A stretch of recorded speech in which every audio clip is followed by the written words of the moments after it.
বন্ধুরা আসসালামু আলাইকুম।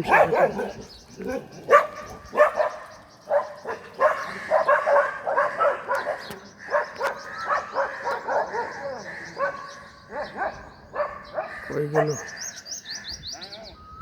এই কুকুরগুলা? এত বিরক্ত করে সকাল বিকাল। অন্য এরিয়ার কুকুর এই গলিতে আসার জন্য টোটালি দেয় না। এরা অন্য গলিতে যায় না, কারণ আসতে দিব না, নিজেরও অন্য দিকে যাবে না।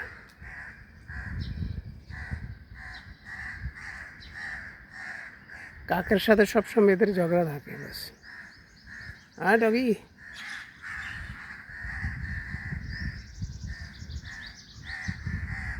কি হচ্ছে?